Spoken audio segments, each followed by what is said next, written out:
Ooh, good morning. Good morning.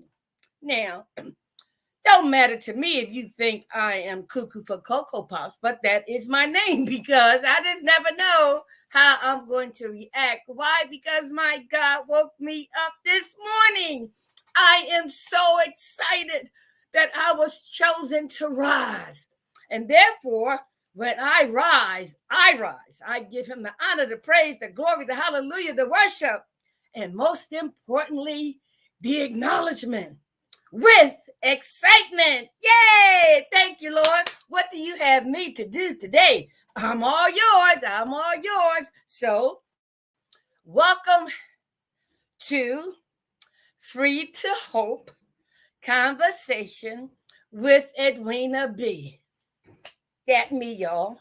Miss Cuckoo for Cocoa Pops. I just love the fact that I can be me, transparent and authentic. No makeup, no wig, no weavings, no braids, no nothing. If I didn't have to have these teeth in, I should say dentures, I would take them out. But many of you know I take them out whenever I need to prove a point, or they're too loose and I got to take them down, right? And so I just want to toast to a new day that we will never ever see again, for the reason and the purpose of being of service to somebody else. So I'm here to serve you this morning. What about you? Let's take a drink, for me, of coffee. Well, well. You know that the topic is free to hope. That's my morning conversation. That's my workshop seminars. That is the opening, because I feel that being set free is for a reason. From recovery, we emerge empowered, but we are assigned, responsible to, obligated to give hope to others, help others prosper equally. That's what this whole free to hope is all about. Free from recovery, emerge empowered to give hope to others, help others prosper equally. And so as a result of that, I'm going to start off with why my event yesterday was such a success, because my new role, my new goal, my new emphasis is on identifying my brokenness and being broke, to help you identify your brokenness and being broke, so that we both can learn and apply spiritual tools and resources to have an unlimited amount of spiritual breakthroughs, right? So, are you so tired of being broken and broke? If so, every morning, Monday through Friday, and sometimes on the weekend, depending upon what we're doing, where we're going, and what we're going through, I may just snap on Instagram, Facebook Live, and let you know where I am in my journey through the day by applying spiritual principles and resources to all earthly matters, and to recognize in what areas I am yet broken and broke. So I don't know when yours started, but mine started on February the 22nd, early in the morning, 1990, underneath a parked car. Yes, as a crackhead, as a prostitute, as one with mental illness. Yep, suffering from all kinds of STDs. Yes. Listen, when I say I'm transparent and authentic, you better believe I have no secrets, and I am not ashamed to tell the truth, because the truth has set me free. So the question becomes for you: are you so tired of being broken and broken? And if so, where and when did it all begin, right? And so once we realize that, there is something that I know all of us will experience one day, and that is a knee bowing experience, hitting bottom, if you will, but a knee bowing experience that says, I can't do this anymore. I'm so tired, and therefore I practice letting go and letting God. But we are asking for help when we had that knee bowing experience. And majority of the time, if not always, the time, it is in a humiliating, desperate, hopeless, helpless situation where we just can't, and we must, we have to cry out, help me. And when we do that, our Creator, whether you know him or not, has us just where we want him, where he wants us. When the student is ready, the teacher will appear. Okay. So my next, I'm on a routine, y'all, right? So doing my workshops and doing my upcoming master classes and my boot camp, and as well as my seminars and summits and events and conferences, it will focus on where, how, by whom did my brokenness and being broke started. And so you will see me, for those on Instagram, you can, but a picture is of me, maybe 5 or 6 years old, between my mother and my father, and at the corner, my Aunt Margaret. These are the 3 most influential people that helped develop my personality, my attitudes, my ideas, my behaviors, my actions. I modeled a lot of what I saw them do. I repeated a lot of what they said. And in essence, they were my role models. In one way, shape, form, or fashion, they had the most influence on me, right? Good, bad, or indifferent. But they contributed to my brokenness and being broke. And I too must admit that I had a part to play in it.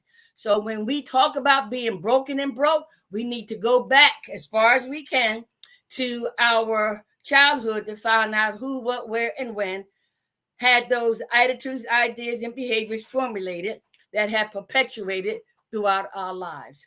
And so when we are able to do that, then we are able to apply spiritual resources and spiritual tools for an unlimited amount of spiritual breakthroughs.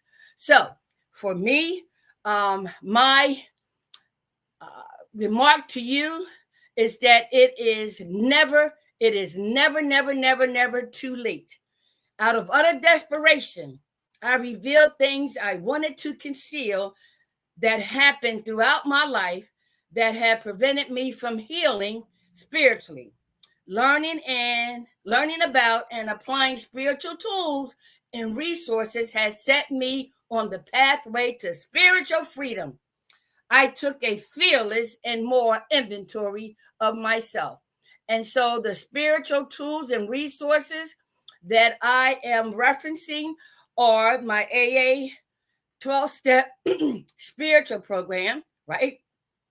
My church affiliation of 19 years, the Spiritual Revival Hour with Dr. Benjamin Trimby Brown, the late Dr. Benjamin Trimby Brown, where he, for 70 plus years, and I was a part for 32 years, of presenting a spiritual hour, a segment on Sundays for consolation, meditation, inspiration, and education. And not only that, the gospel songs that infiltrated my soul and helped me to make the right decisions when I want to make the wrong choices and or decisions. Okay. And so the next thing I would want to, share with you as a result of me, right, getting the help that I need. Just when I say it's not too late, I'm 68 years old now, and I was 34 when I was underneath that parked car. I am an author, as it was written. I am now writing my 3rd book, really. It's called I'm So Tired of Being Broken and Broke, Spiritual Resources and Tools for Spiritual Awakenings. I'm a column writer for newspapers and magazines. I'm a transformational speaker, consultant, and a coach. I obtained my master's degree in human services, right? I'm presently getting my doctorate degree in biblical studies to learn more about the God who met me and prepared me from underneath that parked car 34 plus years ago. I'm a business owner, Free to Hope Inc., as well as my testimonial clothing line. Yes, I am a model and an actress, but one of the most rewarding benefits of this spiritual growth that I've had is being a caregiver of 9 individuals, 3 at one time, 8 which have transitioned. But God knew what I had in me, but I did not know I had the characteristics of a caregiver. And I am the proud grandmother of 8, and I am the proud mother of 2, Dr. Dwight Kenneth Dockery, and soon to be Dr. Kenesha Dockery. To God be the glory. When I say it's never too late, it's never too late. Okay. And so I just mentioned my book, right? I want to let you know that these are the spiritual tools that I use. So my first spiritual tool was my book, and it was a book of journal entries that I kept the first 4 years in recovery. You see me underneath that parked car, for those who can, and you see the 3 pictures below.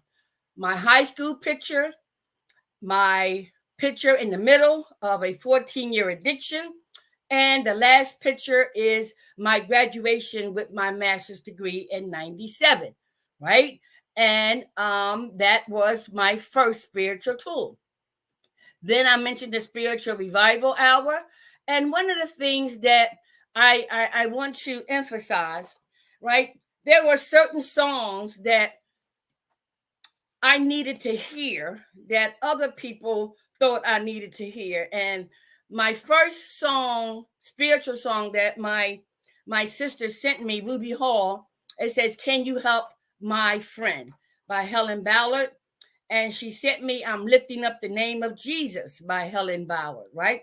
And then my song, the song that my mother would ask to play at church when she went, was "Waiting for My Child to Come Home." And then that song by Shirley Caesar, right? "No Charge." And then "Amazing Grace, How Sweet the Sound" by John Newton. "I Surrender All" by Judson W. Van Deventer. And "Your Grace and Mercy Brought Me Through" by the Mississippi Choir. "You Thought I Was Worth Saving" by Anthony Brown. "I'm Just a Nobody Trying to Tell Everybody About Somebody Who Can Save Everybody" by the Williams Brothers, right? And then you have my church affiliation, Canaan Baptist Church, where my pastors, Dr. Christopher Allen Bullock and Dr. Debbie Bullock. Y'all know my story about the church. I had a disdain for the church, the way I saw people in the religious field act, towards each other, and how the pastors and the deacons preyed on women and children. I even experienced humiliation during my addiction, where they wouldn't let me in the church to see my mother, but they would let me in the back door to get on my knees, not to pray, but to give the pastors or the deacons service, if you know what I mean. So I thank God the Holy Spirit led me to this church 19 years ago, and I've been affiliated ever since. Another spiritual tool that I use, okay? And then we have the 4 agreements by the Uiz family. 1, be impeccable with your words. 2, don't take anything personally. 3, don't make any assumptions. 4, always do your best. And the 5th one is entitled, be skeptical, but learn to listen. All right. And then one of the reasons why I'm sitting before you today is because of Dr. Sonia of Global University, right? And so here is a phenomenal spiritual teacher, presenter, coach. Listen, she's just a servant of God who, like me, is willing to share what she went through. She turned her pain into passion, And guess what? Her motto is, if you didn't come from a wealthy family, then let a wealthy family come to you. Her brokenness and being broke had her to make that motto, and it is working. Motto: if you didn't come from a wealthy family, let a wealthy family come to you. And also my local spiritual teachers, Morning Coffee with AJ and Breakfast with God with Dr. J. Macklin.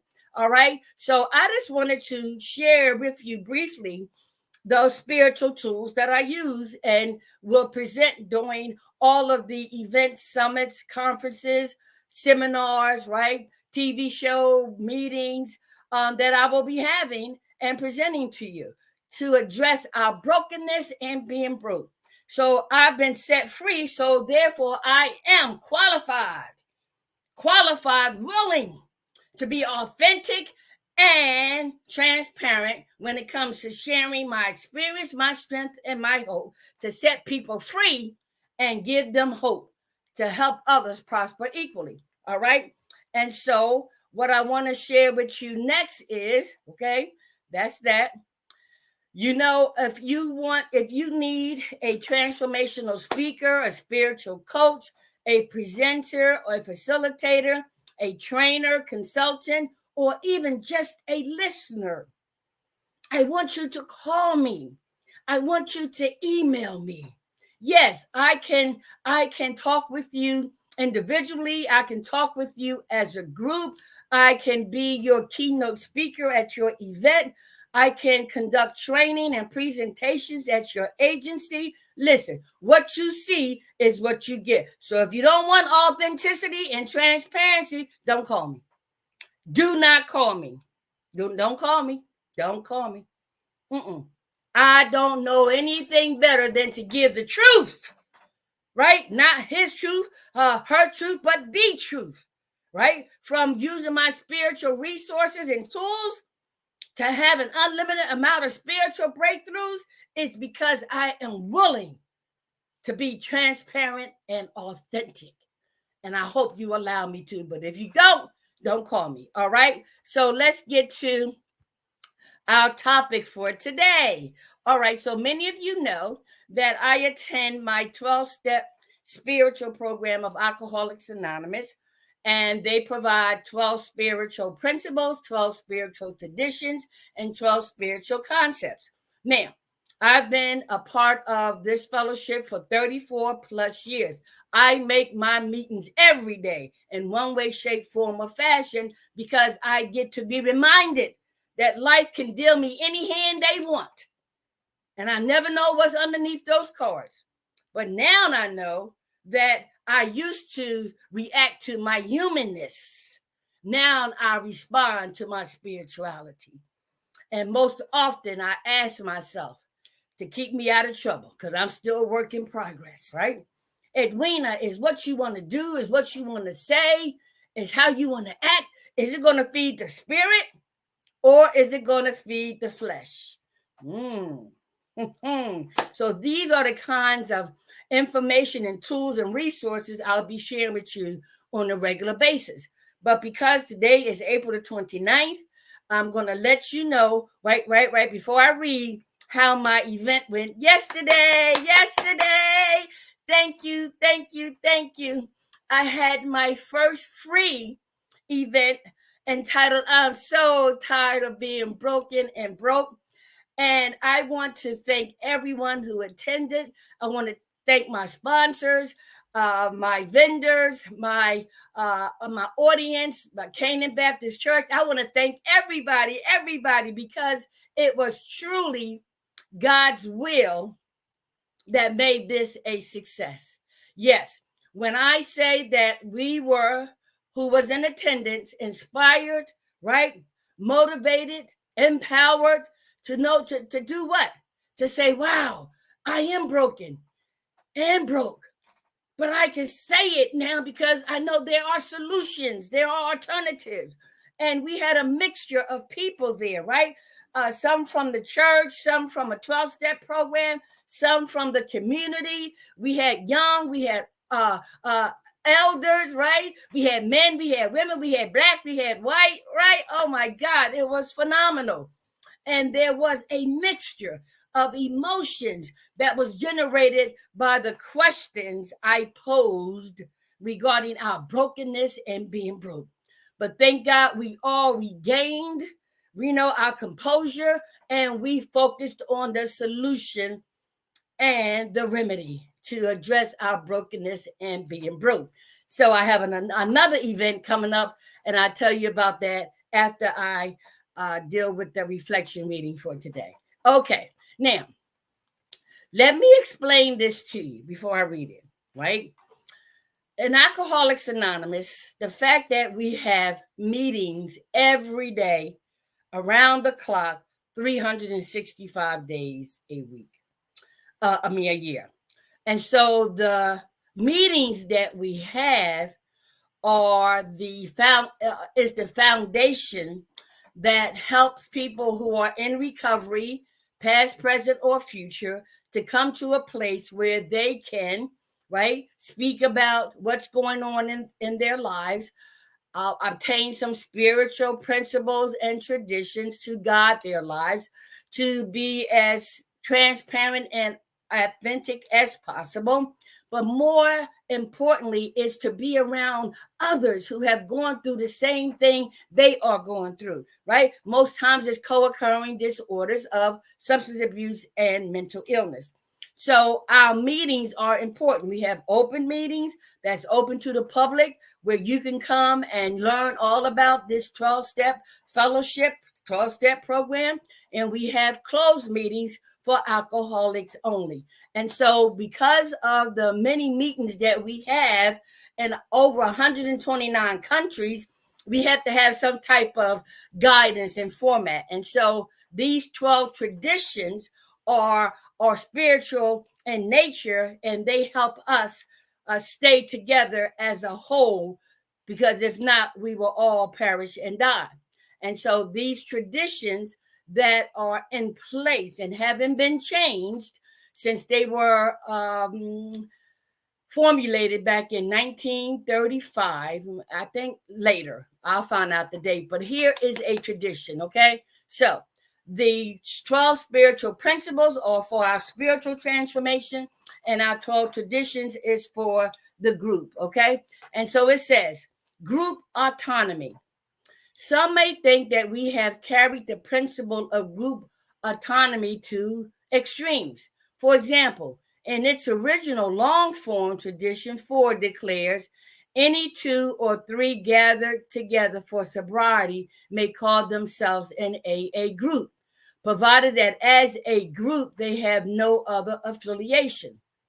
But this ultra liberty is not so risky as it looks. And this is from our co-founder, AA Comes of Age, page 104 through 05. Our person in recovery shares his perspective. As an active alcoholic, I abused every liberty that life afforded. How could AA expect me to respect the ultra liberty bestowed by tradition 4? Learning respect has become a lifetime job.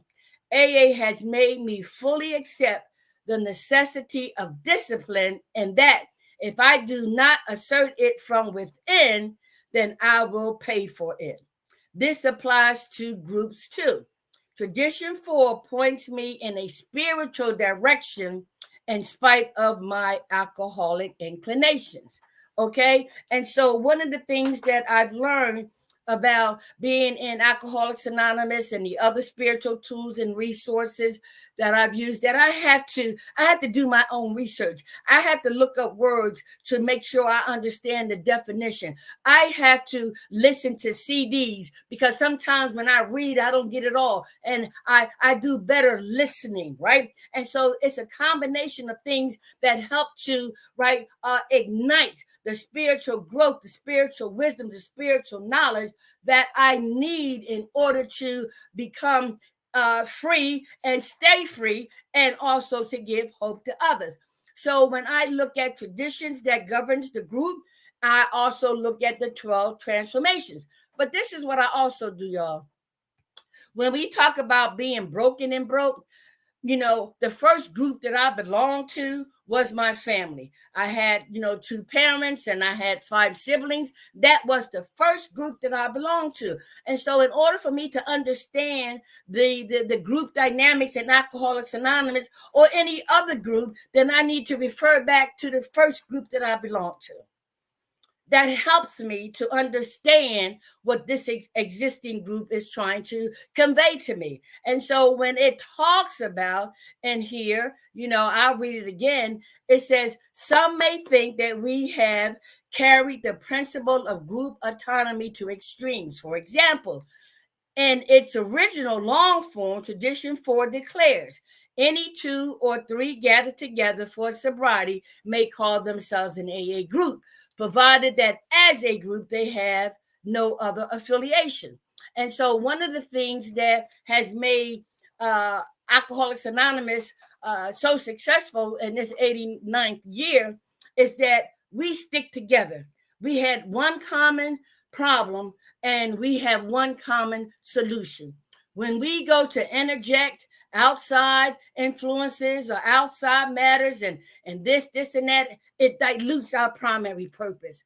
And so when we get together, we are talking about how our disease of alcoholism coupled with mental illness has destroyed our life, upset our lives. But the remedy and the solutions are and the 12 traditions, the 12 steps, and the 12 concepts, right, among a spiritual fellowship. You get what I mean? And so when this person states that, right, I'll say it again. He says, as an active alcoholic, I abused every liberty that life afforded me, right? As an active alcoholic, I abused every liberty that life afforded me. How could AA expect me to respect the ultra liberty bestowed by Tradition 4? Learning respect has become a lifetime job. AA has made me fully accept the necessity of discipline in that if I do not assert it from within, then I will pay for it. This applies to groups too. Tradition 4 points me in a spiritual direction in spite of my alcoholic inclinations. Okay, so I just wanted to share that with you. And now I'm going to close by talking about my upcoming master's class. So I want you to mark your calendar. Yesterday's was a free seminar on I'm so tired of being broken and broke. And we planted the seed, right, to exploring our brokenness and being broke, but also provided the seeds for spiritual healing, right, by utilizing spiritual tools and resources that will lead to spiritual breakthroughs. And so mark your calendars. My master class is going to be in person and virtual. Yes, I want as many people to come. I want as many people to participate, because when I say my master's class, what you received, those who attended in my free seminar, is quite different in my master's class, right? And so I'm offering 2 dates, right? Thursday evening, May the 30th from 7 p.m. to 8:30 p.m. And I will let you know where the venue is. Or Saturday morning, June the 1st from 10 to 11:30 a.m. This is my master's class, y'all. And when I say you will be given detailed information, you will be given a blueprint, you will receive a journal to begin to make entries about pertaining to how you can address, eradicate, or decrease your brokenness and being broke, and how you can break through for spiritual breakthroughs that are waiting for you. So I want you to mark your calendars for my master's class. There will be a fee. Yes, there will. There will be a fee. But guess what? When you compare the fee to what you're going to get, no, don't even think about it. No, if you are willing to address your brokenness and being broke, you don't have to right? Come from a wealthy family, which none of us did. But guess what? A wealthy family can come from you. And so mark your calendars for that day. Let me close by saying thank you all for yesterday's free event. My next free event will be somewhere in Philadelphia, then New Jersey, then New York. So I'm going state to state to plant the seed with my free seminar, right? I'm so tired of being broken and broke, followed by my master classes in all of those states as well. I believe wholeheartedly that I am walking in my ordered steps. I believe wholeheartedly that I am fulfilling my purpose. I believe wholeheartedly that I am walking in my destiny. Why? Because I am authentic and I'm transparent. I know who I am and finally whose I am. No more mask. No more mask. The mask must go. I love you. You love me. We are one big family with a great big hug and a kiss from me to you. Won't you say you love me too? I love you. I love you. I learned how to love myself through my brokenness and being broke. Not anymore. I've learned to apply spiritual tools and spiritual resources to have an unlimited amount of spiritual breakthroughs. And I want to share them all with you, and you. Be blessed if it's God's will that we are reunited tomorrow. And He say, rise, I'll be here. And it's my prayer that you will be too. In the meantime, today, make the best of it. No matter what life deals with you, pause and say, help me. Help me not be angry. Help me not be frustrated. Help me to be kind. Help me to be loving. When you ask for help and you are willing to receive it and apply it, you will be set free just like me. Have a blessed day.